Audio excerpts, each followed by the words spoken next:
بسم اللہ الرحمن الرحیم۔ صرف 5 منٹ کا مدرسہ قرآن و حدیث کی روشنی میں 72واں دن 12 ربیع الاول۔ نمبر 1 اسلامی تاریخ۔ اصحاب الجنہ باغ والے۔ قرآن کریم کی سورہ قلم میں ایک باغ والے کا تذکرہ آیا ہے۔ یہ یمن کے ایک علاقے زوران کا رہنے والا تھا۔ اللہ تعالیٰ نے اس کو خوب مال و دولت سے نوازا تھا۔ اس کے پاس ایک بہت ہی بڑا باغ تھا۔ اپنی پیداوار کا بڑا حصہ غریبوں اور مسکینوں پر خرچ کیا کرتا تھا۔ اپنے گھر والوں کا سالانہ خرچ نکال کر باقی مال اللہ تعالیٰ کی راہ میں صدقہ کر دیا کرتا تھا۔ جب اس نیک آدمی کا انتقال ہو گیا تو اس کے لڑکوں نے کہا کہ ہمارا باپ تو بہت بیوقوف تھا کہ اپنی دولت غریبوں پر لٹا دیتا تھا۔ ہم ایسا نہیں کریں گے اور بالکل اندھیرے میں پھل توڑنے باغ جائیں گے تاکہ کوئی ضرورت مند آ کر ہم کو تنگ نہ کر سکے۔ ابھی انہوں نے یہ فیصلہ کیا ہی تھا کہ اللہ تعالیٰ نے ان کے باغ اور کھیتوں کو تیز اور گرم ہوا کے ذریعے رات ہی میں جلا کر راکھ کر دیا۔ جب ان لوگوں نے وہاں پہنچ کر باغ اور کھیتی کی یہ حالت دیکھی تو افسوس کرتے رہ گئے اور اپنے برے فیصلے پر بہت شرمندہ ہوئے۔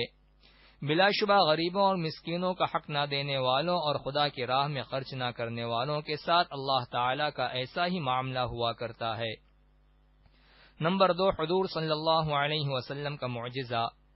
ایک اوقیہ سونے میں برکت۔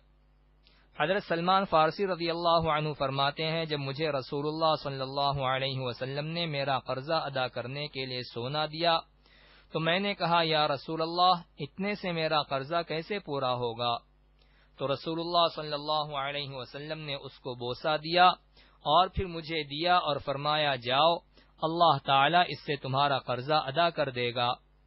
حضرت سلمان فرماتے ہیں کہ میں وہ لے گیا اور اس میں سے وزن کر کے دیتا رہا یہاں تک کہ میں نے اس سے 40 اوقیہ ادا کر دیا۔ نوٹ: ایک اوقیہ تقریباً 40 درہم کے بقدر ہوتا ہے جو تقریباً 3.25 تولے سے کچھ زیادہ ہوگا۔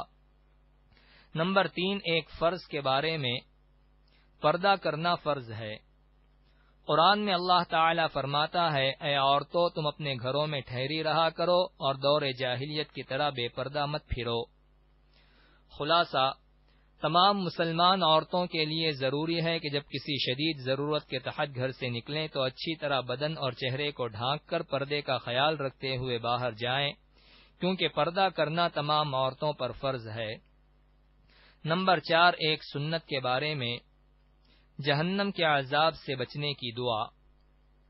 دوزخ کے عذاب سے بچنے کے لیے اس دعا کا اہتمام کرنا چاہیے۔ یہ نیک بندوں کی دعا ہے جو وہ دوزخ کے عذاب سے بچنے کے لیے پڑھا کرتے تھے۔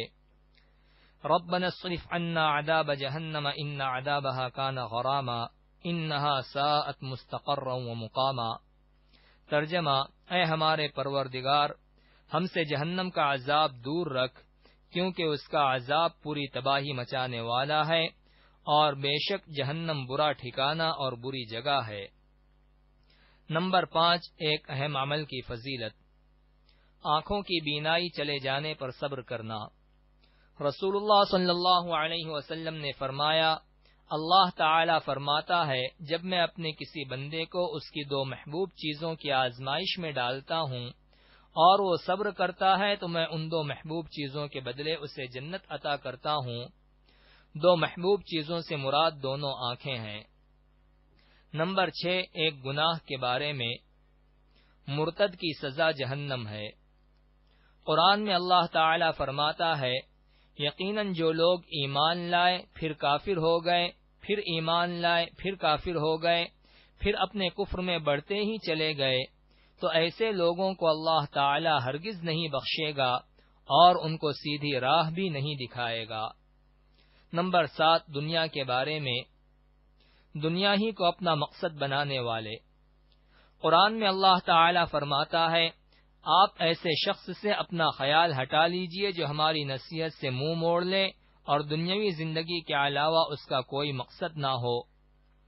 ان لوگوں کے علم کی پہنچ یہیں تک ہے، یعنی وہ لوگ صرف اسی دنیا کی چیزوں کے بارے میں جانتے ہیں اور اسی دنیا ہی کو مقصد بنا رکھا ہے۔ نمبر 8 آخرت کے بارے میں۔ کم عذاب والا دوزخی۔